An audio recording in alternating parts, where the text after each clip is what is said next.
Well, good morning. Welcome to Achyuta Academy for Life Sciences. Myself, this is doctor Nalamada Achaiah. కాలేయం మానవుడిలో అతిపెద్ద గ్రంథి. ఇది సుమారుగా 1.2 నుంచి 1.5 కిలోగ్రామ్ బరువును కలిగి ఉంటుంది. కాలేయం మానవుని యొక్క కుడి భాగంలో విభాజక పటలానికి క్రిందుగా ఉదర కుహరంలో అమరి ఉంటుంది. కాలేయంలో 2 లంబికలు ఉంటాయి. ఈ కాలేయం లోపల అనేక షడ్భుజాకార లఘులంబికలు కనిపిస్తాయి. ఈ షడ్భుజాకార లఘులంబికలే కాలేయం యొక్క నిర్మాణాత్మక క్రియాత్మక ప్రమాణాలు.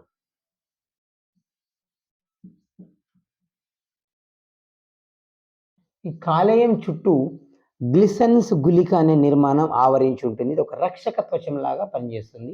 ఈ గ్లిసన్స్ గుళిక అనేది దీన్ని కప్పుతూ ఉంటుంది. కాలేయం లోపల వైపున పిత్తాశయం అమరి ఉంటుంది, గాల్ బ్లాడర్ అమరి ఉంటుంది. ఈ షడ్భుజాకార లఘులంబికల లోపల ఒక కేంద్ర శిర అనే నిర్మాణం ఉంటుంది. ఈ కేంద్ర శిర చుట్టూ లఘులంబికలు అనేకం అమరి ఉంటాయి. వీటి నుండి ఈ కాలేయ కణాలు అనేవి రజ్జువులుగా కార్డ్స్ ఒక తాడు లాంటి నిర్మాణం వలె అమరి ఉంటాయి. ఇవి పైత్యరసాన్ని స్రవిస్తూ ఉంటాయి. ఈ పైత్యరసం అనేది పిత్తాశయంలో నిల్వ చేయబడుతూ ఉంటుంది. ఇది కాక మనకు కోటరాలు, సైనూసాయిడ్స్, కాలేయం లోపల సైనూసాయిడ్స్ కోటరాలు, కుఫర్ కణాలు, శాటిలైట్ కణాలు కూడా ఉంటాయి. ఇక్కడ మనకి ఈ కాలేయ కణాలు అనేవి కేంద్రక శిర చుట్టూ అమరి ఉండి పైత్యరసాన్ని స్రవిస్తూ ఉంటాయి. ఈ స్రవించబడ్డ పైత్యరసం ఉత్పత్తి ఏమో కాలేయంలో జరుగుతుంది, కానీ ఇది పిత్తాశయంలో నిల్వ చేయబడుతుంటుంది. వీటి నుంచి పిత్తాశయ నాళం బయలుదేరుతుంది, సిస్టిక్ డక్ట్. వీటి నుంచి పిత్తాశయ నాళం బయలుదేరుతుంది. ఈ పిత్తాశయ నాళాన్ని మనం సిస్టిక్ డక్ట్ అంటాము. ఈ పిత్తాశయ నాళం తర్వాత కాలేయ నాళంతో కలుస్తుంది. మనకు పిత్తాశయం నుంచి పిత్తాశయ నాళం ప్రారంభమవుతుంది. దీన్ని మనం సిస్టిక్ డక్ట్ అంటాము. ఈ సిస్టిక్ డక్ట్ అనేది కాలేయం నుండి బయలుదేరే కాలేయ నాళాన్ని కలుస్తుంది, కాలేయ నాళంతో జాయిన్ అవుతుంది. హెపాటిక్ డక్ట్గా పేర్కొంటాం దీన్ని. ఈ హెపాటిక్ డక్ట్, సిస్టిక్ డక్ట్ రెండూ కలిసి కామన్ బైల్ డక్ట్, ఐక్య పైత్యరస నాళం లాగా మార్పు చెందుతాయి. దీన్ని ఏమంటామంటే మనము ఐక్య పైత్యరస నాళం, కామన్ బైల్ డక్ట్. తర్వాత ఇది చిన్న ప్రేగు యొక్క డియోడినం ప్రాంతం లోపల తెరుచుకుంటుంది. ఇది ప్యాంక్రియాటిక్ డక్ట్ని కలవడం ద్వారా క్లోమనాళం, ఐక్య పైత్యరసనాళం అనేది క్లోమనాళంతో కలిసి డియోడినం ప్రాంతం లోపల చిన్న ప్రేగు లోపలికి తెరుచుకుంటుంది. దీన్ని మనము హెపాటో ప్యాంక్రియాటిక్ డక్ట్గా పేర్కొంటాము. ఈ హెపటో ప్యాంక్రియాటిక్ డక్ట్ అనేది స్పింక్టర్ ఆఫ్ ఆడి కవాటం ద్వారా గార్డ్ చేయబడుతూ ఉంటుంది.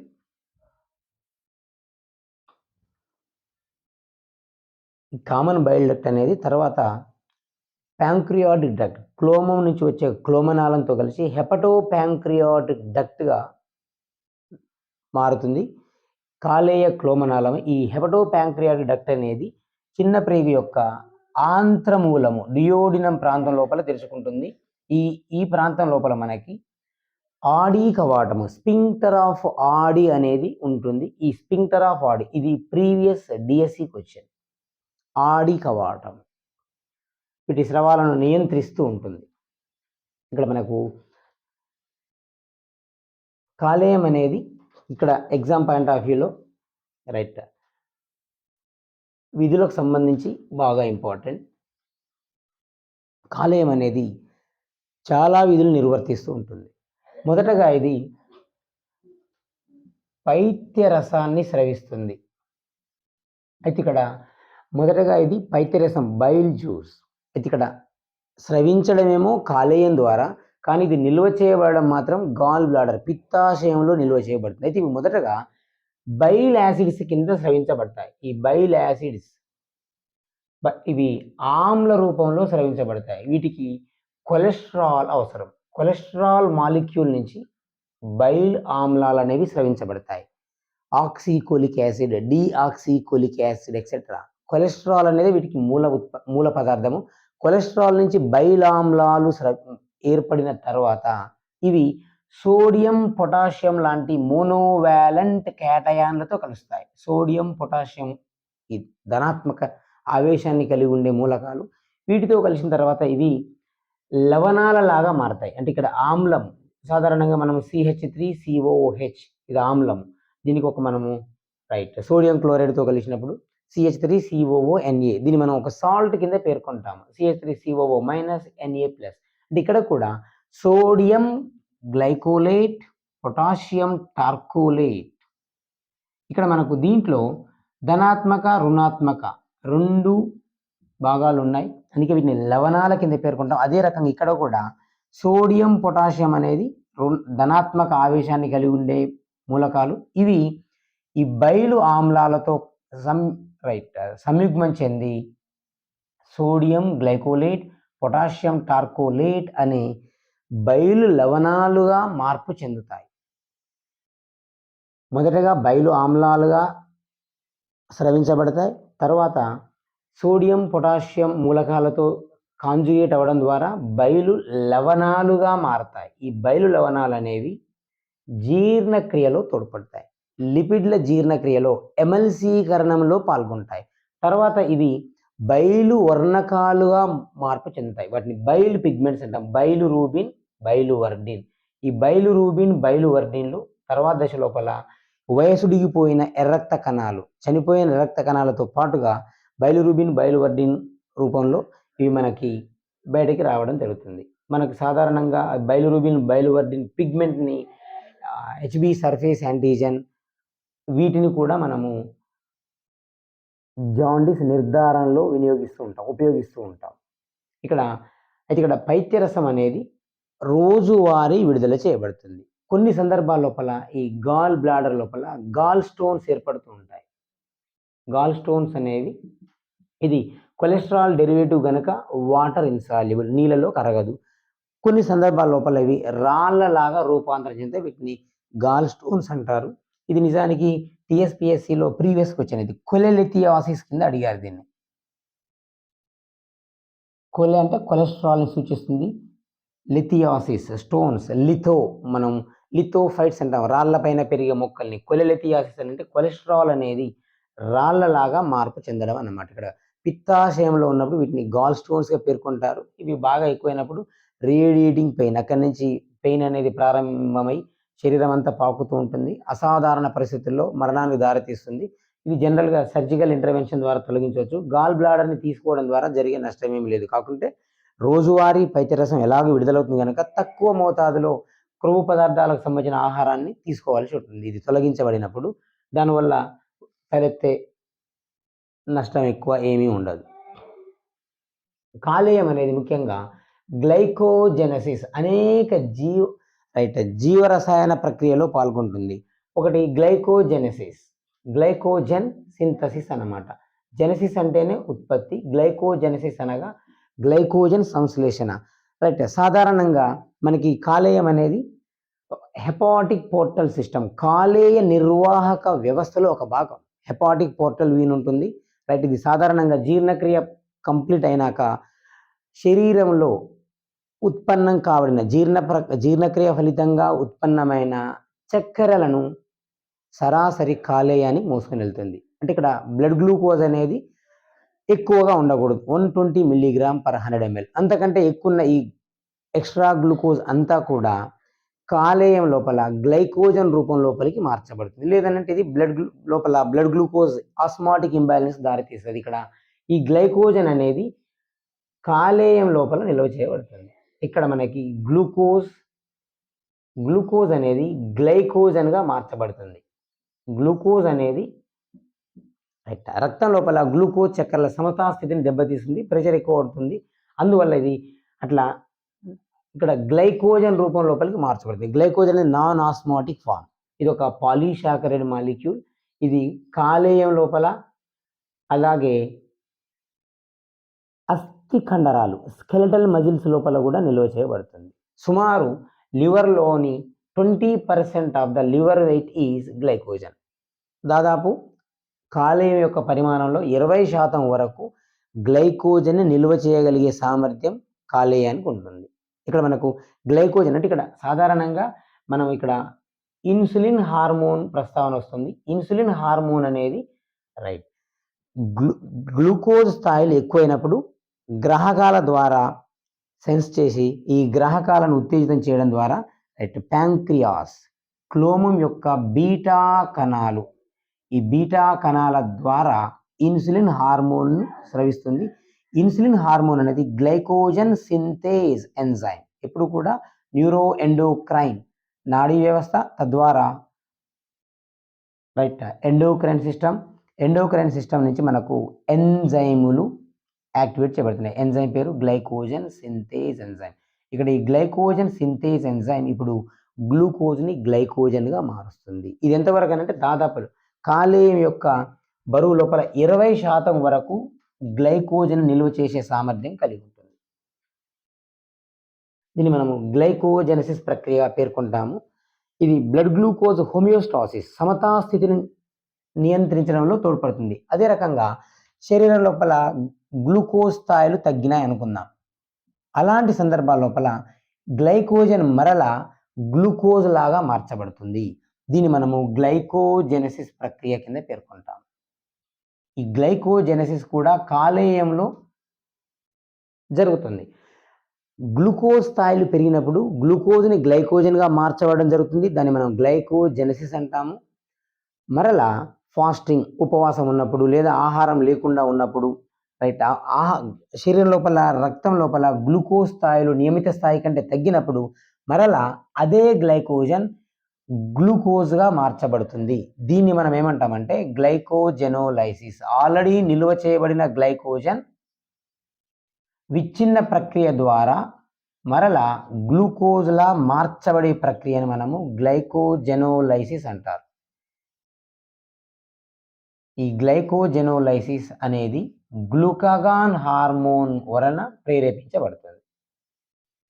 లైసిస్ అంటే విచ్ఛిన్నము, అంటే గ్లైకోజన్ విచ్ఛిన్నం జరుగుతుంది అక్కడ. ఈ గ్లైకోజన్ విచ్ఛిన్నాన్ని మనం గ్లైకోజెనోలైసిస్ అంటాము. ఈ ప్రక్రియను ప్రేరేపించేది గ్లూకాగాన్ హార్మోన్. గ్లూకాగాన్ హార్మోన్ కూడా క్లోమం ప్యాంక్రియాస్ నుంచి స్రవించబడుతుంది. ఈ దీంట్లో ఉండే ఆల్ఫా కణాలు గ్లూకాగాన్ని స్రవిస్తాయి. ఈ గ్లూకాగాన్ గ్లైకోజన్ని గ్లూకోజ్ లాగా మారుస్తుంది. ఇక్కడ పాస్పేట్ అనేది మాయిటీని పాస్పేట్ని యాడ్ చేయడం ద్వారా గ్లూకోజ్ పాస్పేట్గా మారుతుంది. ఇక్కడ మనకు గ్లైకోజన్ అనేది పాస్పేట్ని యాక్సెప్ట్ చేయడం ద్వారా గ్లైకోజన్ అనేది తర్వాత పాస్పేట్ని ఎప్పుడైనా గుర్తుంచుకోండి. బయోకెమిస్ట్రీ లోపల పాస్పేట్ మాలిక్యూల్ యాడ్ అయిందని అంటే అది మెటబాలిక్ రసాయన జీవక్రియల లోపల పాల్గొంటున్నట్లు లెక్క. ఇప్పుడు గ్లైకోజన్ అనేది గ్లూకోజ్ లాగా మార్చబడుతుంది. ఇక్కడ గ్లైకోజన్ సింథేజ్ ఎంజైమ్ సంశ్లేషణలో వినియోగించబడుతుంది. విచ్ఛిన్నం వచ్చేటప్పటికి గ్లైకోజన్ ఫాస్ఫారిలేజ్ ఎంజైమ్. ఇక్కడ మనకు ఫాస్ఫేట్ని యాడ్ అవుతుంది. ఇక్కడ ఫాస్ఫారిలేజ్ ఎంజైమ్ గ్లైకోజన్ ఫాస్ఫారిలేజ్ ఎంజైమ్ అనేది గ్లూకాగాన్ హార్మోన్ చేత క్రియాశీలంగా మార్చబడుతుంది. ఒకసారి ఇది క్రియాశీలంగా మారిన పిదప గ్లైకోజన్ని గ్లూకోజ్గా మారుస్తుంది. గ్లైకోజెనోలైసిస్తో పాటుగా మరలా మనకు గ్లూకోనియోజెనసిస్ కూడా కాలేయంలోనే జరుగుతుంది. అంటే సాధారణ పరిస్థితుల లోపల ఇప్పుడు కూడా 60% ఆఫ్ ద ఎనర్జీ కార్బోహైడ్రేట్ల నుంచే ఉత్పన్నం కాబడుతుంది. మన డైట్ లోపల దాదాపు కార్బోహైడ్రేట్ల 60% సింహభాగం ఉంటుంది. అయితే కార్బోహైడ్రేట్లతో పాటుగా మనకి లిపిడ్లు, ప్రోటీన్లు కూడా డైట్లో భాగంగా ఉంటాయి. అయితే ఇక్కడ కార్బోహైడ్రేట్లు ప్రధాన శక్తి వనరులు, తర్వాత లిపిడ్లు క్రొవ్వు పదార్థాలు అనేవి శక్తి వనరులాగా వ్యవహరిస్తాయి. ప్రోటీన్లు సాధారణంగా ఎప్పుడు కూడా శక్తి ఉత్పాదకాలు కావు. కానీ కార్బోహైడ్రేట్లు లేదా లిపిడ్లు అనేవి అందుబాటులో లేనప్పుడు అలాంటి పక్షంలో ప్రోటీన్ల నుండి కూడా శక్తి ఉత్పాదన జరుగుతుంది. అయితే సాధారణంగా ప్రోటీన్లు అనేవి ఏంటంటే అమైనో ఆమ్లాలను సప్లై చేస్తుంటాయి. ఇక్కడ ప్రోటీన్లు అనేవి పూర్తిగా జీర్ణమైన తర్వాత అమైనో ఆమ్లాల లాగా విడగొట్టబడతాయి. ఈ అమైనో ఆమ్లాలు ప్రోటీన్ల సంశ్లేషణలో వినియోగించబడతాయి. అంటే ఇక్కడ జీర్ణక్రియ ద్వారా రక్త ప్రసరణ ద్వారా అమైనో ఆమ్లాలు అనేవి అన్ని కణాలకు సరఫరా చేయబడతాయి. కణాలలో జరిగే ప్రోటీన్ సంశ్లేషణలో ఇవి వినియోగించబడతాయి. ఆయా పరిస్థితులను బట్టి అక్కడ అది antigen, antibody, hormone, enzyme, receptor ఏదైనా కావచ్చు. ఇక్కడ ప్రోటీన్ల సంశ్లేషణలో వినియోగించబడతాయి. కానీ ఆహారం అందుబాటులో లేనప్పుడు శక్తి వనరులాగా ప్రోటీన్లు కూడా వినియోగించబడతాయి. అయితే ఇక్కడ కార్బోహైడ్రేట్లు, ఫ్యాటీ ఆమ్లాలు, లిపిడ్లు కూడా అందుబాటులో లేనప్పుడు గ్లూకోనియోజెనసిస్ ప్రక్రియ జరుగుతుంది, లేదా నియోగ్లూకోజెనసిస్ ఆర్ గ్లూకోనియోజెనసిస్ అంటాము. ప్రత్యేకంగా మానవుడి లోపల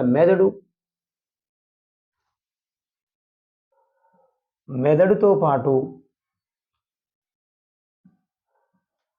టెస్టిస్, ముష్కాలు, అండాలు, ఈ నిర్మాణాలు, స్కెలెటల్ మజిల్, అస్థి కండరాలు, ఇవి గ్లూకోనియోజెనసిస్ని నిర్వర్తిస్తుంటాయి. గ్లూకోనియోజెనసిస్ అంటే కార్బోహైడ్రేట్లు కానటువంటి పదార్థాల నుంచి కార్బోహైడ్రేట్లను సంశ్లేషించడం. అంటే కార్బోహైడ్రేటేతర పదార్థాలు, నాన్ కార్బోహైడ్రేట్స్. ఫర్ ఎగ్జాంపుల్ మనకి ఇక్కడ గ్లూకోజ్ అనేది గ్లైకాలసిస్ ప్రక్రియ ద్వారా పైరువేట్గా మార్చబడుతుంది. ఈ పైరువేట్ని మరలా గ్లూకోజ్ లాగా మార్చబడే ప్రక్రియ, ఇది ఒకానొక గ్లూకోనియోజెనసిస్లో జరిగే ఒక దశ. అంటే ఇక్కడ పైరువేట్ అనేది అంత్య పదార్థం, ఇక్కడ పైరువేట్ అనేది మరలా గ్లూకోజ్ లాగా మార్చబడుతుంది. దీనికి సంబంధించిన ఎంజైమ్లు ఉంటాయి. అదే రకంగా గ్లిజరాల్ మాలిక్యూల్, లిపిడ్. ఈ గ్లిజరాల్ అనేది సాధారణంగా మనకు గ్లైకాలసిస్లో చదువుతాము, గ్లిజరాల్ 3-ఫాస్ఫేట్ ఉంటుంది. ఈ గ్లిజరాల్ 3-ఫాస్ఫేట్ అనేది 3 కార్బన్లను కలిగి ఉండేది. పైరువేట్ కూడా 3 కార్బన్లను కలిగి ఉండే ఒక కార్బోహైడ్రేట్ మధ్యస్థ పదార్థం. ఇవి కూడా, ఇది లిపిడ్ మాలిక్యూల్ కూడా మరలా గ్లూకోజ్ లాగా మార్చబడుతుంది. ఇది కార్బోహైడ్రేట్ యొక్క మధ్యస్థ పదార్థం ఒక ఇంటర్మీడియట్ ప్రోడక్ట్. గ్లిజరాల్ అనేది లిపిడ్ల నుంచి ఏర్పడుతుంది, రైట్. గ్లిజరాల్ అనేది గ్లిజరాల్ ఫాస్ఫేట్ లాగా మార్చబడుతుంది, తర్వాత ఇది గ్లూకోజ్ లాగా మార్చబడుతుంది. అదే రకంగా అమైనో ఆమ్లాలు, అలనిన్ అనుకుందాం. అలనిన్ అనేది ఒక అమైనో ఆమ్లము. అలనిన్ అమైనో ఆమ్లం అనేది మొదటగా పైరువేట్గా మార్చబడుతుంది, పైరువేట్ మరలా గ్లూకోజ్ లాగా మార్చబడుతుంది. అంటే ఇక్కడ కార్బోహైడ్రేట్ మధ్యస్థ పదార్థాల నుంచి గ్లూకోజ్ ఏర్పడుతుంది, లిపిడ్ల నుంచి గ్లూకోజ్ సంశ్లేషించబడుతుంది, అమైనో ఆమ్లాలు లేదా ప్రోటీన్ల నుంచి కూడా గ్లూకోజ్ సంశ్లేషించబడుతుంది. ఇలా కార్బోహైడ్రేట్లు కానటువంటి పదార్థాల నుంచి గ్లూకోజ్ సంశ్లేషించబడడాన్ని గ్లూకోనియోజెనసిస్ అంటాము. నియో అంటే కొత్తగా, గ్లూకోజ్ అనేది ఇక్కడ సరికొత్తగా సంశ్లేషించబడుతుంది. ఎప్పుడు శరీరం లోపల, రక్తం లోపల నియమిత స్థాయి లోపల గ్లూకోజ్ లేనప్పుడు, అందుబాటులో లేనప్పుడు, ముఖ్యంగా మెదడు లాంటి ముఖ్యమైన అవయవాలు ఎప్పుడు కూడా గ్లూకోజ్నే శక్తి వనరుగా పరిగణిస్తాయి. గ్లూకోజ్ మినహా మిగిలిన పదార్థాలని శక్తి వనరులాగా వినియోగించుకోలేవు. కనుక అలాంటి వైటల్ ఆర్గాన్స్, ముఖ్యమైన అవయవాలు ఎప్పుడు కూడా గ్లూకోనియోజెనసిస్ ప్రక్రియ ద్వారా మరలా గ్లూకోజ్ని సంశ్లేషించుకుంటాయి. దీన్ని మనము గ్లూకోనియోజెనసిస్ అంటాము. గ్లూకోనియోజెనసిస్ కూడా కాలేయంలో జరుగుతుంది. దీంతో పాటు ట్రైగ్లిజరైడ్స్ కూడా కాలేయంలో సంశ్లేషించబడతాయి. ఇవి రైట్. లిపిడ్ బయోసింథసిస్ ఇక్కడ కార్బోహైడ్రేట్లకు సంబంధించింది, లిపిడ్లకు సంబంధించిన ట్రైగ్లిజరైడ్స్ కూడా కాలేయంలో సంశ్లేషించబడుతూ ఉంటాయి. ఇది ఎంత ఇంపార్టెంట్ చూడండి. ఇక్కడ మన కాలేయం అనేది దాదాపు మన శరీరంలోని అన్ని రకాల ఆహారంలోని అన్ని రకాల పదార్థాలకు సంబంధించిన జీవక్రియలు అనేవి కాలేయంలో నిర్వర్తించబడుతూ ఉంటాయి. వీటితో పాటు ప్రోటీన్లు అనేవి మనం ఇంతకుముందు చెప్పుకున్నట్టు సాధారణ పరిస్థితి లోపల శక్తి వనరులు కావు. కానీ స్టార్వేషన్, ఆహారం అందుబాటులో లేనప్పుడు, శరీరం లోపల గ్లూకోజ్ స్థాయిలు తగ్గినప్పుడు, లిపిడ్ కూడా అందుబాటులో లేనప్పుడు మాత్రం, రైట్, ఇలాంటి స్ట్రెస్ కండిషన్స్ లోపల ప్రోటీన్లు కూడా శక్తి వనరుల్లాగా వినియోగించబడతాయి. గుర్తుంచుకోండి, కార్బోహైడ్రేట్ల నుంచి దాదాపు మనకు 4.5 కిలో క్యాలరీస్ ఆఫ్ ఎనర్జీ వస్తుంది. 1 గ్రామ్ కార్బోహైడ్రేట్ నుంచి 1 గ్రామ్ ప్రోటీన్ నుంచి, రెండింటి నుంచి కూడా సుమారు 4.5 కిలో క్యాలరీల శక్తి మాత్రం ఏర్పడుతుంది. అలా కాకుండా 1 గ్రామ్ ఫ్యాట్ నుంచి 9 కిలో క్యాలరీల ఎనర్జీ వస్తుంది, దాదాపు డబుల్. ఎందుకంటే ఇవి సాచురేటెడ్, సంతృప్త మాలిక్యూల్స్ ఇవి. వీటి నుంచి ఎక్కువ శక్తి ఉత్పాదన జరుగుతుంది. ఇక్కడ మనకి ప్రోటీన్లు అనేవి సాధారణంగా డీఅమైనేషన్, ఇక్కడ డీఅమైనేషన్, ట్రాన్స్ అమైనేషన్, డీకార్బాక్సిలేషన్ అనే ప్రక్రియకు లోనవుతాయి. ఇక్కడ ప్రోటీన్లు అనేవి అమైనో ఆమ్లాలుగా మారతాయి. ఒక అమైనో ఆమ్లం అనేది సాధారణంగా COOH, ఒక కార్బన్ మాలిక్యూల్, హైడ్రోజన్ ఒక సైడ్ చైన్ అనుకుందాము, NH2 ఇది ఒక సాధారణ ఒక అమైనో ఆమ్లము. ఇది అమైనో ఆమ్లాన్ని రిప్రజెంట్ చేస్తుంది. ఇక్కడ డీఆమినేషన్, డి అంటే రిమూవల్ మనం అనుకునేది, అమైనేషన్ అంటే అమైనో గ్రూప్ని తొలగించబడము. ఒకసారి అమైనో గ్రూప్ అమైనో ఆమ్లాల నుంచి తొలగించబడ్డప్పుడు ఇది అమ్మోనియం లాగా మారుతుంది. అమ్మోనియం అనేది హైలీ టాక్సిక్, చాలా విషపూరితమైన పదార్థం. ఇక్కడ డియామినేషన్ వల్ల కానీ లేకుంటే ట్రాన్స్ఫార్మినేషన్ అయినా కూడా, డియామినేషన్ అంటేనేమో అమైనో ఆమ్లం నుంచి అమైనో గ్రూప్ పూర్తిగా తొలగించబడము.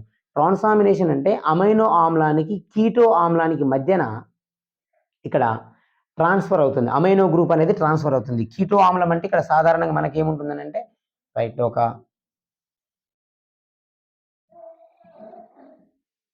ఇది కీటో ఆమ్లము.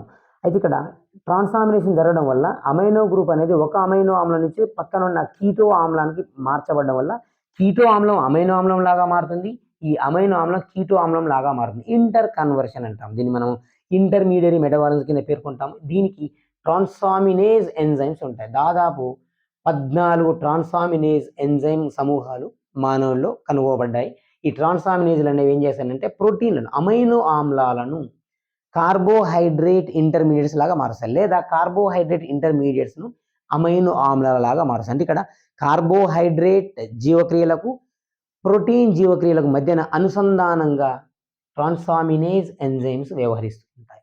అయితే ఇక్కడ దీని ఫలితంగా ఏర్పడ్డ అమ్మోనియం అనేది విషపూరితమైంది కనుక ఇది ఎలాంటిది అంటే పూర్తిగా కేంద్ర నాడీ వ్యవస్థకు చాలా హాని కలుగజేస్తుంది, న్యూరోటాక్సిక్ ఇది. అందుకని ఇక్కడ న్యూరోటాక్సిక్ కనుక న్యూరోటాక్సిక్గా కాదు, దాంతోపాటు ఇది అన్కపులర్ కింద పనిచేస్తుంది. అన్కపులర్ అంటే ఏటీపీ సంశ్లేషణ జరిగే సమయం లోపల అడినోసిన్ డైఫాస్ఫేట్ని, ఇనార్గానిక్ ఫాస్ఫేట్ని రెండింటిని కలిపి ఏటీపీ సింథేజ్ ఎంజైమ్ వల్ల ఏటీపీగా మార్చబడుతుంది. ఏటీపీ సంశ్లేషణ జరుగుతుంది, కానీ అన్కపులర్, కపుల్ అంటే కలవడం, అన్కపులర్ అంటే ఈ రెండింటిని కలవకుండా చేస్తుంది. అంటే ఇనార్గానిక్ ఫాస్ఫేట్ అనేది ఏడీపీతో కలవకుండా చేయడం వల్ల ఏటీపీ సంశ్లేషణ జరుగుతుంది. అంటే ఇక్కడ శక్తి ఉత్పాదన జరగకుండా ఆపుతుంది. ఎగ్జాంపుల్ మనకు 2,4-D కలుపు మొక్కల కింద వాడతాం. 2,4-D ఒక కలుపు నాశని. ఇవేం చేస్తాయి, అన్కపులర్స్గా ప్రవర్తిస్తాయి. అంటే మైటోకాండ్రియా లోపల ఏటీపీ సంశ్లేషణ జరగకపోవడం వల్ల స్టార్వేషన్, ఆహారం అనేది లేక, శక్తి అనేది లేక కణాలు చనిపోవడం, రైట్, కలుపు మొక్కలు చనిపోవడం జరుగుతుంది. ఇక్కడ కూడా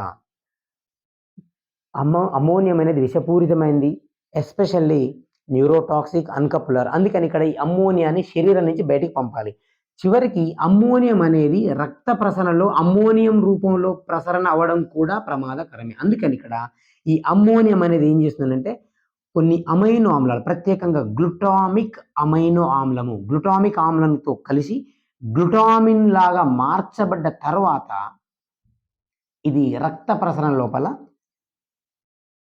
సరఫరా చేయడం జరుగుతుంది. అంటే ఇక్కడ గ్లూటామిన్ అనేది రైట్ అమ్మోనియంని యాక్సెప్ట్ చేస్తుంది. అంటే గ్లూటామిక్ ఆమ్లం అనేది అమ్మోనియం యాక్సెప్ట్ చేసి గ్లూటామిక్ ఆమ్లం కాస్త గ్లూటామిన్ లాగా మారుతుంది. ఇప్పుడు ఇది రక్త ప్రసరణ ద్వారా కాలేయాన్ని చేరుకుంటుంది. కాలేయాన్ని ఒకసారి చేరుకున్న తర్వాత గ్లూటామిన్ మరలా అమ్మోనియంని పోగొట్టుకొని విడుదల చేసి మరలా గ్లూటామిక్ ఆమ్లం లాగా మారుతుంది. అంటే ఇక్కడ అమ్మోనియం అనేది రక్త ప్రసరణ లోపల అమ్మోనియం రూపంలో రవాణా చెందడం కూడా విషపూరితము, తీవ్రమైన నష్టాన్ని కలుగజేస్తుంది. కనుక ఇది మరొక రూపం లోపలికి మార్చబడుతుంది. ఈ మరొక రూపంలోకి మార్చబడ్డ తర్వాత కాలేయంలోకి వెళ్ళిన తర్వాత అమ్మోనియం అనేది మరలా విడుదల చేయబడి గ్లూటామిన్ కాస్త మరలా గ్లూటామిక్ ఆమ్లం లాగా మారుతుంది. ఇప్పుడు ఈ అమ్మోనియం అనేది కాలేయం లోపల ఆల్రెడీ జీవక్రియల్లో ఏర్పడ్డ ఒక అంత్య పదార్థం కార్బన్ డైఆక్సైడ్. ఇక్కడ కార్బన్ డైఆక్సైడ్ కూడా ఎట్టి పరిస్థితుల్లో పూర్తిగా వ్యర్థ పదార్థం కాదు. ఈ కార్బన్ కూడా నత్రయనిక్ క్షారాలు, నైట్రోజన్ బేసెస్ సంశ్లేషణలో వినియోగించబడతాయి. తర్వాత కూడా ఇంకా కార్బన్ ఉన్నప్పుడు, కార్బన్ డైఆక్సైడ్ ఉన్నప్పుడు అది ఇప్పుడు ఈ కార్బన్ డైఆక్సైడ్ అనేది అమ్మోనియంతోని కలపబడుతుంది. NH2 CO NH2 NH2 CO NH2 right. మనకి ఇక్కడ ఒక అమ్మోనియం మాలిక్యూల్, ఒక కార్బన్ డైఆక్సైడ్ మాలిక్యూల్, మరొక అమ్మోనియం మాలిక్యూల్. దీన్ని మనం యూరియా కింద వ్యవహరిస్తాం. అంటే ఇక్కడ అమ్మోనియం అనేది కాలేయం లోపల యూరియా సింథసిస్లో వినియోగించబడుతుంది. ఎందుకంటే శరీరం నుంచి ఇది పంపివేయబడాలి, ఇది విషపూరితమైంది కనుక రైట్. అందుకని ఇక్కడ అమ్మోనియం అనేది 2 అమ్మోనియం మాలిక్యూల్స్ మరొక కార్బన్ డయాక్సైడ్ మాలిక్యూల్కి కలపడం ద్వారా యూరియా మాలిక్యూల్ ఏర్పడుతుంది. ఈ యూరియా మాలిక్యూల్ అనేది యూరిన్ ద్వారా బయటికి పంపబడుతుంది. జలచర జీవుల లోపల అది అమ్మోనియం లాగే బయటికి పంపబడుతుంది. ఇది డిజాల్వ్ కావాలంటే చాలా ఎక్కువ మోతాదులో వాటర్ అవసరం. అందుకని ఇక్కడ ఆక్వాటిక్ జలచరాలు మాత్రమే అమ్మోనోటెలిక్గా ఉంటాయి. మానవుడు భౌమజీవులన్నీ యూరియాని విసర్జిస్తారు, యూరియోటెలిక్ అంటాము. ఇంకా పక్షులు, కీటకాలు, సరీసృపాలు, నీటి కొరత ఉన్న జీవులు ఏం చేస్తుంటాయంటే యూరియాని కూడా విసర్జించవు. ఎందుకంటే ఇక్కడ H2O ఇది ఒక వాటర్ మాలిక్యూల్, దీన్ని మరలా యూరిక్ ఆమ్లం లాగా మార్చి విసర్జిస్తూ ఉంటాయి. అయితే ఇక్కడ యూరియా సంశ్లేషణను ఆర్నిథిన్ వలయం అని పేర్కొంటారు. ఎందుకంటే ఇక్కడ మొదటగా ఆర్నిథిన్ ఏర్పడుతుంది. ఈ ఏర్పడ్డ ఆర్నిథిన్ మరలా ఈ సైకిల్ పూర్తయిన తర్వాత చివర మరలా పునరుత్పత్తి చేయబడింది. అందుకే వీటిని వలయాలు అంటారు. క్రిబ్స్ వలయం కూడా అంతే, సిట్రిక్ ఆమ్లం ఏర్పడుతుంది, మరలా చివర సిట్రిక్ ఆమ్లం మళ్ళీ పునరుత్పత్తి చేయబడుతుంది. అందుకని ఇక్కడ వాటితో ప్రారంభమై మరలా అవే పదార్థాలు ఏర్పడినప్పుడు వాటిని వలయం కింద పేర్కొంటాం. ఇక్కడ కూడా ఆర్నిథిన్ ఏర్పడుతుంది, అందుకని దీన్ని ఆర్నిథిన్ వలయం అంటారు. Krebs, sir Hans Krebs, TCA cycle, Krebs cycle అంటాం కదా. ఈయన నోబెల్ లారియట్, ఈయన స్టూడెంట్ హ్యాన్స్లెట్, క్రెబ్స్ హ్యాన్స్లెట్. ఈయన ఒక మెడిసిన్ స్టూడెంట్ ఉండే, ఈయన పిహెచ్డి స్టూడెంట్. వీళ్ళిద్దరూ కలిసి యూరియా వలయాన్ని కనుక్కున్నారు. అందుకే దీన్ని క్రెబ్స్ హ్యాన్స్లెట్ సైకిల్ కింద వ్యవహరిస్తారు, ఆర్నిథిన్ వలయం కింద వ్యవహరిస్తారు, లేదా యూరియా వలయం కింద కూడా దీన్ని వ్యవహరిస్తూ ఉంటారు. అంటే ఇక్కడ మనకు బాడీ నుంచి అమ్మోనియం సీక్వెస్ట్రేషన్ జరగడం లోపల కాలేయం అనేది ప్రముఖ పాత్ర వస్తుంది. అందుకే కాలేయం అనేది మాల్ ఫంక్షనింగ్ జరిగినప్పుడు ఇన్ని ప్రక్రియలు జరుగుతున్నాయి కనుకనే ఇవన్నీ కుంటుపడితే ప్రాణాపాయ పరిస్థితికి వస్తుంది. ఇంకా మనకి హెపారిన్ సింథసిస్ పేరులోనే ఉంది. హెపారిన్ అంటేనే హెపాటో లివర్. ఇది కూడా ప్రీవియస్ క్వశ్చన్, అనేక ఎంట్రన్స్ లోపల అడిగాడు. హెపారిన్ అనేది రక్త స్కందన నిరోధకము. రక్తనాళాల లోపల రక్తం ప్రయాణిస్తున్నప్పుడు రక్తం గడకట్టకుండా ఉండడం లోపల హెపారిన్ అనేది తోడ్పడుతుంది. హెపారిన్ కాలేయంలో సంశ్లేషించబడుతుంది. వీటితో పాటుగా ప్లాస్మా ప్రోటీన్లు, ఆల్బుమిన్లు, గ్లోబ్యులిన్లు. ఈ ప్లాస్మా ప్రోటీన్లు అనేవి ఆల్బుమిన్, గ్లోబ్యులిన్ ప్రోటీన్లు, ఇవి కూడా కాలేయంలోనే సంశ్లేషించబడుతుంటాయి. ఇది ఆస్మాటిక్, మనం చదువుతుంటాం, ఆస్మాటిక్ బ్యాలెన్స్ని మెయింటైన్ చేయడంలో వినియోగించబడతాయి. ఎగ్జాంపుల్, మనం కొన్ని సందర్భాల్లో ఎస్పెషల్లీ ప్రెగ్నెంట్ ఉమెన్ కానీ, లాంగ్ జర్నీలు ఉన్నప్పుడు కానీ, కదలకుండా కూర్చున్నప్పుడు ఈ ప్రోటీన్ అనేది ఇంటర్స్టీషియల్ సెల్స్ కణాల మధ్య లోపలికి వచ్చి ఇక్కడ అంటే ప్రోటీన్ ఆల్బుమిన్యూరియా, యూరిన్ లోపల ఆల్బుమిన్ పోగొట్టుకున్నప్పుడు సాధారణంగా ఏమవుతుంది, కావలసినంత సంతృప్తత తగ్గుతుంది. మనము ద్రావణి రెండు కలుస్తాం కదా, ద్రావణము అన్నప్పుడు ద్రావితము ద్రావణి, ఈ ద్రావణాల లోపల ఆల్బుమిన్ ద్రావితం తగ్గినప్పుడు ఆటోమేటిక్గా ఏమవుతుంది, ద్రావణం సాల్వెంట్ కంటెంట్, వాటర్ కంటెంట్ పెరుగుతుంది. కనుక ఇది ఏమొస్తుంది, కణాల మధ్య లోపలికి వస్తుంది, ఇంటర్స్టీషియల్ స్పేసెస్, మధ్యాంతర కణాల లోపలికి వచ్చి ఉబ్బినట్టుగా వస్తుంది, ఇడీమా అంటాం మనం దీన్ని. అంటే ఇక్కడ అసాధారణ పరిస్థితి, మూత్రంలో ఆల్బుమిన్ అనేది పోగొట్టినప్పుడు ఒక అసాధారణ ప్రక్రియ వల్ల ఇడీమా అనేది తలెత్తుతుంది. ఇది కూడా ప్లాస్మా ప్రోటీన్లు కూడా కాలేయంలోనే సంశ్లేషించబడుతూ ఉంటాయి. వీటితో పాటుగా రక్త స్కందన కారకాలు కూడా కాలేయంలోనే సంశ్లేషించబడతాయి. క్లాటింగ్ ఫ్యాక్టర్స్, రక్త స్కందన కారకాలు కాలేయంలోనే సంశ్లేషించబడతాయి. రక్త స్కందన నిరోధన కారకం హెపారిన్ కూడా కాలేయంలోనే సంశ్లేషించబడుతుంది. ఇది పేరులోనే ఉంది, హెపారిన్ అంటేనే, హెపాటో అంటే కాలేయానికి సంబంధించి. ఇదే కాక సాధారణంగా వాటర్ సాల్యుబుల్ విటమిన్స్, నీటిలో కరిగే విటమిన్లైన B and C, B complex, C vitamins అనేవి సాధారణంగా శరీరం లోపల నిల్వ చేయబడవు. ఎందుకనంటే ఇవి నీటిలో కరుగుతాయి కనుక యూరిన్ ద్వారా బయటకి పంపబడుతూ ఉంటాయి. కానీ దీనికి ఎక్సెప్షన్ B12 విటమిన్. ఈ B12 విటమిన్ అనేది కాలేయంలో నిల్వ చేయబడుతుంది. దానికోసమే మనం ఇక్కడ సాధారణంగా ఆహారంలో కాలేయాన్ని తీసుకుంటూ ఉంటారు. ఇది ఒక ఎక్సెప్షన్. సాధారణ పరిస్థితి లోపల బి కాంప్లెక్స్ విటమిన్లు, సి విటమిన్లు మూత్రం ద్వారా, యూరిన్ ద్వారా బయటకు పంపబడతాయి. మనం ఎంత ఎక్కువ మోతాదులో తీసుకున్నా కూడా దేహానికి అవసరమైనంత వరకే వినియోగించబడి మిగిలింది బయటికి పంపబడతాయి. కానీ B12 విటమిన్ మాత్రం కాలేయంలో నిల్వ చేయబడుతుంది. దీన్ని సైనకోబాలమిన్ అంటారు. ఇంకొకటి ఏంటంటే ఇది కోలన్, మన పెద్ద ప్రేగు లోపల ఎచరీషియా కోలై అనే ఒక బ్యాక్టీరియా ఉంటుంది. ఈ ఈ కోలి బ్యాక్టీరియా సింబయాటిక్. మనకి ఇక్కడ మానవ దేహం ద్వారా ఇది ఆహార పదార్థాలని తీసుకుంటుంది. మనకి బి కాంప్లెక్స్ విటమిన్లను అందజేస్తుంది. ఇక్కడ బి కాంప్లెక్స్ B12 విటమిన్తో పాటుగా ఫ్యాట్ సాల్యుబుల్ విటమిన్లను కూడా కాలేయం నిల్వ చేస్తుంది. అయితే ఎస్పెషల్లీ మనం చదువుతాం కాడ్ లివర్ చేప, కాడ్ COD విటమిన్ డిని నిల్వ చేస్తుంది. లేదా షార్క్ చేపల కాలేయం లోపల విటమిన్ ఏ ఉంటుంది. అంటే ఇక్కడ మనకు సాధారణంగా కాలేయం లోపల ఫ్యాట్ సాల్యుబుల్ క్రొవ్వులో కరిగే ADEK విటమిన్లు నిల్వ చేయబడుతుంటాయి. B12 విటమిన్ కూడా నిల్వ చేయబడుతుంది. దీంతో పాటు ఐరన్ కూడా కాలేయం లోపల నిల్వ చేయబడుతుంది. కనుక ఆహారంలో మనం తీసుకున్న డైట్లో కాలేయం అనేది సాధారణంగా మనం ఉండేలా చూస్తూ ఉంటాము. దీంతో పాటు మనకి కొరి వలయము, కొరి అండ్ కొరి వలయము, Ferdinand Theresa Cori, right, Gerty Theresa Cori, వీళ్ళిద్దరికి ఉన్న విశేషం ఏంటంటే భార్యాభర్తలు ఒకే నోబెల్ ప్రైజ్ని పంచుకున్న వాళ్ళు. ఇప్పుడు మేడం క్యూరీ, పియరీ క్యూరీ చెప్తాం, నోబెల్ ఫ్యామిలీ, వాళ్ళు వేరు సబ్జెక్టులకు సంబంధించిన వాళ్ళు. ఒకటే సబ్జెక్ట్ అయినా కూడా జనరల్గా వీళ్ళు ఒకటే సబ్జెక్ట్ కాదు, వీళ్ళిద్దరూ కలిసి సంయుక్తంగా నిర్వహించిన పరిశోధనకి వీళ్ళకి నోబెల్ ప్రైజ్ వచ్చింది. నోబెల్ హిస్టరీలో రైట్, ఇది ఒక రికార్డ్ అన్నమాట. భార్యాభర్తలు ఇద్దరు ఒకే టాపిక్ మీద, ఒకే పరిశోధనాంశం మీద పరిశోధన చేసి నోబెల్ ప్రైజ్ పొందిన వాళ్ళు ఇప్పటికి కూడా గెర్టీ తెరీసా కొరి, జిటి కొరి అండ్ ఫెర్డినాండ్ కొరి. ఈ కొరి వలయం ఏంటంటే సాధారణంగా మనం అస్థి కండరాలు అనేవి సంకోచ వ్యాకోచాలను ఎక్కువ మోతాదులో చూపిస్తూ ఉంటాయి. దాని ఫలితంగా ఏమవుతుంది, మనకు గ్లూకోజ్ అనేది లాక్టిక్ ఆమ్లం లాగా మారి, లాక్టిక్ ఆమ్లం అనేది సంచయనం చెందడం వల్ల అస్థి కండరాల లోపల పేరుకుపోవడం వల్ల మనకు అలసట అనేది వస్తుంది. దీన్ని మనము కండర గ్లాని, మజిల్ ఫ్యాటిక్ కింద పేర్కొంటాం. అయితే ఇక్కడ కొంత సమయం తర్వాత మరల ఏమవుతుంది, ఈ లాక్టిక్ ఆమ్లం అనేది రైట్ పైరువిక్ ఆమ్లం లాగా మార్చబడి, పైరువిక్ ఆమ్లం మరల పైరువేట్, బయోకెమిస్ట్రీ లోపల ATE అనే పదం చివర వచ్చిందని అంటే ఏట్ అంటే ఆమ్లం కింద లెక్క, లాక్టిక్ ఆమ్లము, పైరువిక్ ఆమ్లం ఎట్లయినా వ్యవహరించవచ్చు. లాక్టిక్ ఆమ్లం అనేది పైరువిక్ ఆమ్లం లాగా మార్చబడి, పైరువిక్ ఆమ్లం మరల గ్లూకోజ్ లాగా మార్చబడుతుంది. అంటే ఇక్కడ రైట్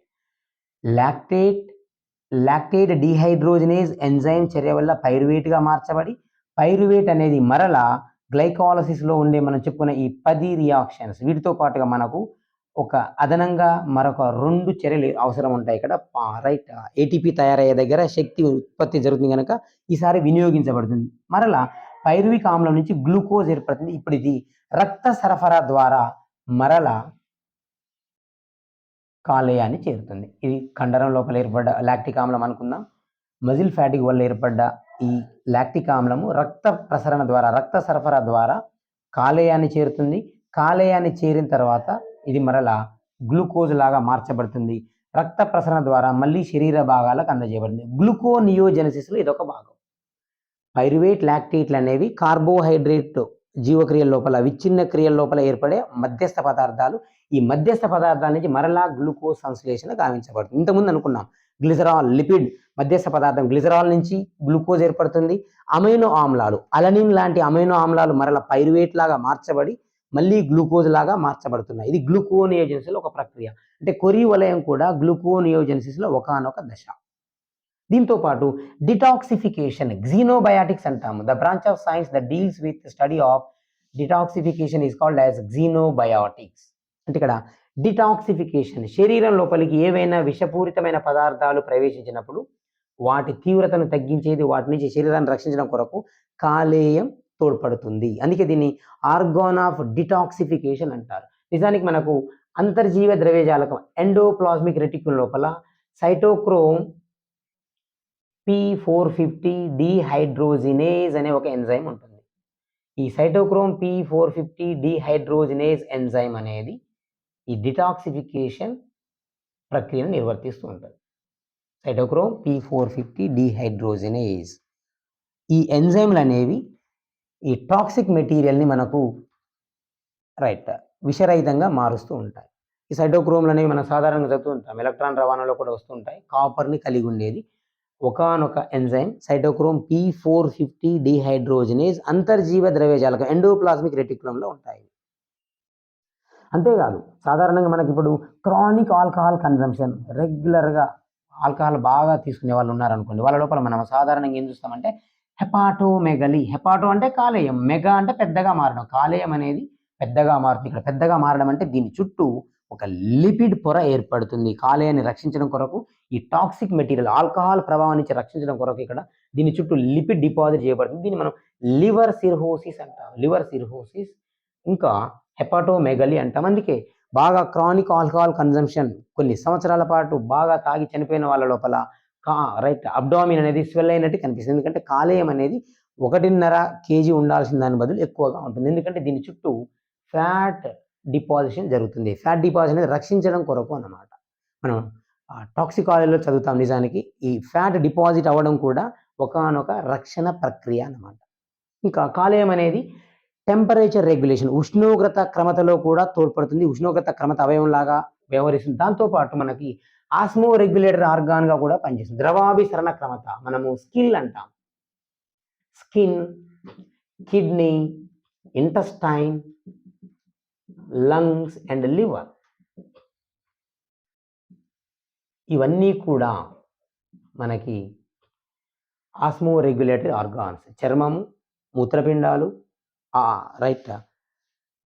ఆహార నాళము, ఊపిరితిత్తులు, కాలేయం ఇవి ఆస్మో రెగ్యులేటరీ ఆర్గాన్స్. కాలేయం ఆస్మో రెగ్యులేటరీ విధిని కూడా నిర్వర్తిస్తుంది. వీటన్నిటికీ తోడుగా కాలేయం అనేది హిమోపాయటిక్ ఆర్గాన్.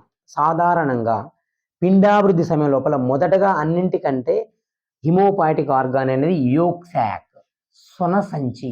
ఈ సొన సంచి అనేది ప్రాథమిక దశ లోపల హిమోపాయటిక్ ఆర్గాన్ రక్త కణోత్పత్తిలో తోడ్పడుతుంది. అయితే ఇక్కడ రక్త కణోత్పత్తి అనేది మొదటగా యోక్ శాక్ సొన సంచిలో ప్రారంభమవుతుంది. తర్వాత అవయవాలు ఏర్పడ్డాక కాలేయము, తర్వాత క్రమం లోపల ప్లీహము, తర్వాత బోన్ మ్యారో ఎముక మజ్జ. అంటే ఇక్కడ ఇది క్రోలాజికల్ ఆర్డర్. అంటే మనకు పిండాభివృద్ధి నుంచి పూర్తిగా వృద్ధి చెందాక రక్త కణోత్పత్తిలో భాగస్వామ్యంగా ఉండే అవయవాల వరుస క్రమం ఇది. మొదట సొనసంచి, తర్వాత కాలేయము, తర్వాత ప్లీహము, తర్వాత bone marrow. Y for yolk sac, L for liver, S for spleen, bone marrow ఆర్డర్లో కూడా చెప్పవచ్చు. అంటే ఇది కూడా ప్రీవియస్ క్వశ్చన్. అంటే ఇక్కడ మనకు నిజానికి ఒకప్పటిలాగా లేదు ఎగ్జామ్ క్వశ్చనింగ్ అనేది. Direct memory basis questions, single line questions వచ్చే జమాన్ అంతా పోయింది. ఇక్కడ అన్ని మ్యాచింగ్ టైప్ క్వశ్చన్స్, అవి కూడా మల్టిపుల్ ఆప్షన్స్ ఉన్నాయి. అంటే డిఫరెంట్ కాంబినేషన్స్ ఇచ్చి వాటిలో సరైన కాంబినేషన్ అని అడగడము. మ్యాచింగ్లో కూడా ఇటువైపు 4 ఇస్తే జతపరచడానికి కూడా 4 ఆప్షన్స్ ఇవ్వకుండా 5 లేదా 6 ఇచ్చి అట్లా కూడా ఇబ్బందిగా ఉంటుంది. అంటే అన్నిటికీ అన్ని తెలిస్తే తప్ప ఆన్సర్ చేసే స్థితిలో లేవు. లాస్ట్ టైం డిఎస్సి పేపర్లో అలాంటి 24 క్వశ్చన్స్ ఉన్నాయి బయాలజికల్ సైన్స్ కంటెంట్ లోపల. అంటే హైయర్ ఆర్డర్ క్వశ్చన్స్ అవి అంత ఈజీగా చేయగలిగేవి కావు. వీటితో పాటు కాలేయంలో మరొక ముఖ్యమైనవి కుఫర్ కణాలు. ఈ కుఫర్ కణాలు అనేవి ఫాగోసైటిక్ భక్షక కణాలు. ఇక్కడ మనకి సాధారణంగా శరీరం లోపలికి ఎప్పుడైనా ప్రతిజనకము యాంటీజన్ అంటాము. ఈ ప్రతిజనకాలు అనేవి ప్రవేశించినప్పుడు వాటి బారి నుంచి రక్షించడం కొరకు మనకు ప్రతిదేహాల ఉత్పత్తి జరుగుతుంది. అయితే మొదటగా ఇక్కడ మనకు బి సెల్, బి కణాలు, బి లింఫోసైట్ కణాలు అనేవి ఉత్పత్తి చేయబడతాయి. ఈ బి లింఫోసైట్ కణాలు ఏం చేస్తాయంటే ప్రతిజనకాన్ని ఎదుర్కోగానే విభజనకు లోనవుతాయి. విభజనకు లోనై ఒకటి ప్లాస్మా కణం లాగా మారుతుంది, మరొకటి మెమరీ కణం లాగా మారుతుంది. ఈ మెమరీ కణం అనేది ఈ యాంటీజన్ యొక్క నిర్మాణాన్ని గుర్తుంచుకొని శరీరంలో అలాగే ఉండిపోతుంది. జ్ఞప్తి కణాలు, ప్లాస్మా కణాలు అనేవి ఏం చేస్తాయంటే వీటిని ఎఫెక్టార్ బి సెల్స్ అంటాం. నిజానికి అంటే ఎట్లా అంటే యాంటీజన్ గుర్తించిన తర్వాత విభేదనం చెంది యాంటీబాడీలను ఉత్పత్తి చేస్తుంది, ప్రతిదేహాలను ఉత్పత్తి చేస్తుంది. ఈ ప్రతిదేహాలు ప్రతిజనకం యాంటీజన్తో కలిసి ప్రతిదేహ సంక్లిష్టాలను ఏర్పరిచి ప్రతిజనకాలను శరీరానికి బయటికి పంపిస్తుంటాయి. ఇది బి సెల్స్ యొక్క విధి. ఈ బి కణాలు, బి లింఫోసైట్ కణాలు, వీటిని మనం ఫాగోసైటిక్ నిర్వర్తిస్తున్నాయి. ఫాగోసైటిక్ ప్రక్రియ, భక్షకణ ప్రక్రియ నిర్వర్తిస్తున్నాయి. అయితే ఇక్కడ రక్తం అనేది శరీర భాగాలకు అంతటికీ ప్రయాణిస్తుంది కనుక వ్యాండరింగ్ కనుక ఇది ఈజీగా ఉంది. అలా కాకుండా సాంద్రతర కణాలు ఉన్నాయి. శరీరం లోపల కొన్ని బాగా సాంద్రతను కలిగి ఉండే ముఖ్యమైన అవయవాలు ఉన్నాయి. ఇట్లాంటి సాంద్రతర అవయవాల లోపలికి ఈ మనం చెప్పుకున్న ఫాగోసైటిక్ కణాలు లేదా మ్యాక్రోఫేజెస్ స్థూల భక్షక కణాలు రెడీమేడ్గా ఎంటర్ కాలేవు. ఎగ్జాంపుల్ అలాంటి అవయవాలు కాలేయము, మెదడు, అస్థి, ఊపిరితిత్తులు, వీటి లోపల ఇవి కొన్ని ఎగ్జాంపుల్స్. వీటి లోపల మనకి సాధారణంగా కొన్ని ప్రత్యేకమైన భక్షక కణాలు ఉంటాయి. అంటే ఇది ఎలా అంటే రిజర్వ్ పోలీస్ ఫోర్స్ లాంటిదన్నమాట. వీటి లోపల బోన్ ఉందనుకోండి. బోన్ అనేది బాగా సాంద్రతర కణజాలం. చాలా దగ్గరగా అమరి ఉంటాయి. రైట్. దీని లోపలికి ఈ స్థూల భక్షక కణాలు సాధారణంగా ఎక్కువ సైజును కలిగి ఉంటాయి. లోపలికి ప్రవేశించలేవు. కనుక ఇవేం చేస్తాయంటే మొదటగానే అవయవాలు ఏర్పడేటప్పుడే కొన్ని ప్రత్యేకమైన ఈ కణాలనేవి కణజాలాల లోపల ముందే స్థిరీకరించబడతాయి, ఫిక్స్ చేయబడతాయి. అందుకే వీటిని ఏమంటారంటే టిష్యూ ఫిక్స్డ్, కణాల లోపల ఫిక్స్ చేయబడ్డవి. టిష్యూ ఫిక్స్డ్ మ్యాక్రోఫేజెస్, స్థూల భక్షక కణాలు. ఫేజీ అంటే తినడము, మ్యాక్రో అంటే పెద్ద పరిమాణాన్ని కలిగి ఉండేవి. ఇవి professional phagocytic cells, professional killer cells. ఇవి యాంటీజెన్స్ చంపేస్తుంటాయి. ఇవి ఏంటంటే కాలేయం లోపల వీటిని కుఫర్ కణాలుగా వ్యవహరిస్తాము. మెదడు లోపల, బ్రెయిన్ లోపల న్యూరోగ్లియల్ కణాల కింద వ్యవహరిస్తాము. గ్లియల్ కణాలు ఎముక లోపల, అస్థి బోన్ లోపల మనము ఆస్టియోక్లాస్ట్ కణాల కింద వ్యవహరిస్తాము. ఊపిరితిత్తుల లోపల మిసాంగియల్ కణాల కింద వ్యవహరిస్తాము. ఆల్వియోలై కణాలు, ఊపిరితిత్తుల లోపల ఆల్వియోలై కణాలు ఉంటాయి. మూత్రపిండాల లోపల మిసాంగియల్ కణాలు. రైట్. మేబీ ఇక్కడ చూడండి, ఇది కూడా మ్యాచింగ్ టైప్ ఆఫ్ క్వశ్చన్లు వచ్చే అవకాశం ఉంటుంది. ఇక్కడ కుఫర్ కణాలు అనేవి ఫాగోసైటిక్ ప్రక్రియ నిర్వర్తిస్తుంటాయి. ఇక్కడ మనకి ఇప్పుడు చెప్పుకున్న కాలేయం లోపల సాధారణంగా లైన్ క్వశ్చన్స్ కంటే కూడా వాటి లోపల ఉండే కవాటాలు, స్పింక్టర్ ఆడీస్ కవాటం కింద ఆల్రెడీ ప్రీవియస్కి వచ్చినది. ఇక్కడ ఐక్య పైత్యరసనాళము లేదా పిత్తాశయనాళము, రైట్. దాంతోపాటు కాలేయ క్లోమ నాళము, ఇక్కడ కూడా మనకు మ్యాచింగ్ టైప్ క్వశ్చన్స్ రావడానికి అవకాశం ఉంది. ఇంకా గ్లైకోజెనసిస్, గ్లైకోజెనోలైసిస్, గ్లూకోనియోజెనసిస్, ట్రైగ్లిజరైడ్ సింథసిస్, ఇక్కడ మనకు మ్యాచింగ్ టైప్ ఆఫ్ క్వశ్చన్ వచ్చే అవకాశం ఉంది. ఇంకా యూరియా సైకిల్ నుంచి క్వశ్చన్స్ రావచ్చు, కొరీ సైకిల్ నుంచి ఉంది, డిటాక్సిఫికేషన్ నుంచి ఉంది, ఇంకా మనకు హిమోపాటిక్ ఆర్గాన్స్ నుంచి అడగవచ్చు, ఫాగోసైటిక్ నుంచి అడగవచ్చు. అంటే ఇక్కడ క్వశ్చన్స్ అనేవి ఇట్లాంటివి ఉన్నప్పుడు రైట్ మన అండర్స్టాండింగ్ కానీ కాన్సెప్ట్ డెవలప్మెంట్ కానీ టెస్ట్ చేయడానికి, ఎబిలిటీని టెస్ట్ చేయడానికి అవకాశం ఎక్కువగా ఉంటుంది కనుక ఓన్లీ మెమరీ బేసిస్ క్వశ్చన్స్ మీద మనం చేయలేము.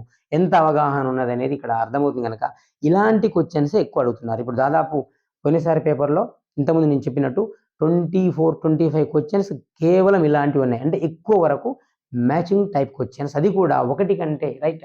ఇక్కడ ఆప్షన్స్ ఎన్ని ఉన్నాయో అన్ని ఆప్షన్స్ ఇవ్వకుండా అంతకంటే ఎక్కువ ఇచ్చారు. అంటే ఇక్కడ పూర్తికి అన్నిటికీ ఆన్సర్ చేస్తే తప్ప ఆన్సర్ చేసే స్థితిలో మనం లేము. అంటే ఇక్కడ కంటెంట్ అనేది మేజర్ రోల్. ఇక్కడ ఇప్పుడున్న పరిస్థితి లోపల స్కూల్ అసిస్టెంట్ బయాలజికల్ సైన్స్ లోపల గురుకులాల్లోనైతే మెథడాలజీ ఏదో ఉండేది, ఇక్కడ కంటెంట్ 44 మార్క్స్. ఇది గేమ్ చేంజర్ కింద చెప్పొచ్చు మనం.